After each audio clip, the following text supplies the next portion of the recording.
here again. Ayan. Good morning, good afternoon, good evening to everyone out there. Ngayon, we're gonna cook some Mickey. Yan. Sweet and spicy Mickey. Ngayon, para may twist, lagyan natin siya ng tokwa or tofu. Ayan. Kaya naman, let's get cooking. Ayan guys. Kaya meron ko ditong Mickey. Sweet Mickey. Ngayon, gagawin natin, bubuhag-hagin na natin siya. Ayan. Then, hugasan ko siya kasi gusto ko talaga malinis siyang mabuti. Ayan siya.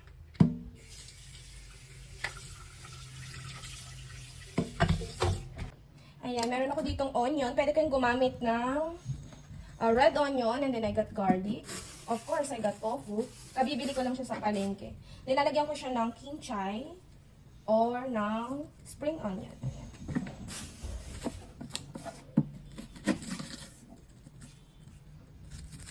Ngayon ito, recipe ito ng kapatid ko. Yan, lagi mahilig magluto yung kapatid ko eh. Ngayon ito, parang nakikrave ako sa sweet and spicy niya. So, gagawa ko ng version ko. Pwede siya lagyan ng meat if you like, pero masarap na siya ng kahit ano lang. Ayan, simple pero masarap. Tapos, mura pa, diba?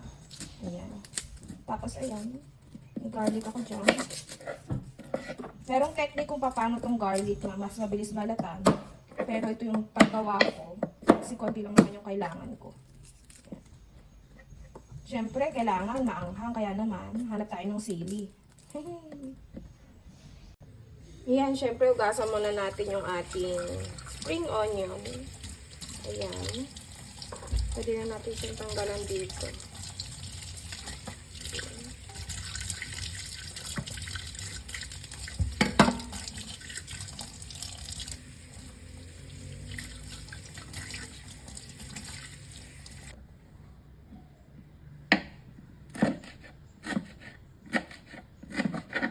Ako sinasama ko lahat, sayang kasi. Bango saka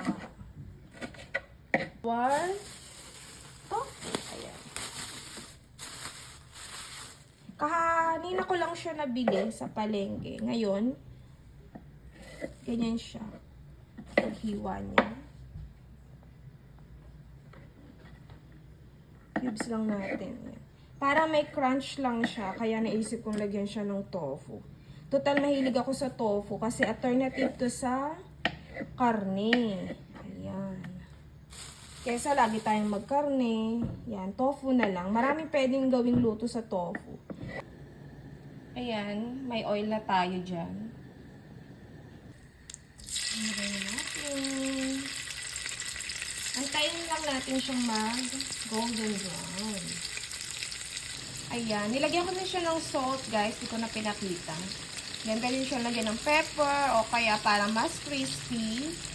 Ang tips ko sa inyo, pwede niya siyang sa cornstarch para mas crispy siya.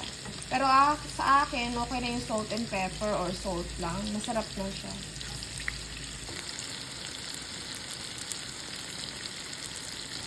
Yan. Set aside muna natin siya.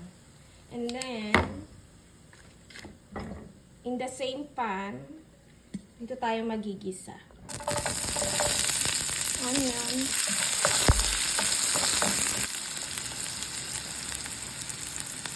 Garlic. Naglagay ako ng konting spring onion. Nagisa na natin siya. Lagyan na natin yung ating Mickey. Yan.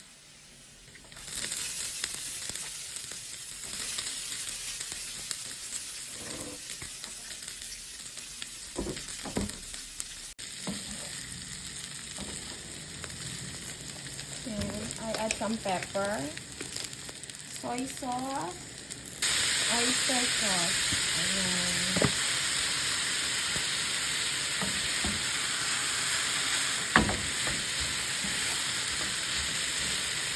Add tayo ng konting water and chicken cube para may konting lasa na siya. Yun na yung pampalasa ko.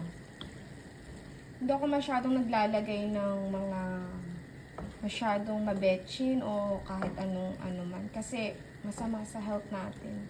Minsan lang ako maglagay ng mga kung ano-ano. Then, lagyan na natin yung ating siling. Meron ako ditong siling labuyo. Pwede nyo siyang, or ano lang, hiwain, or pwede naman siyang ilagay lang na ganyan.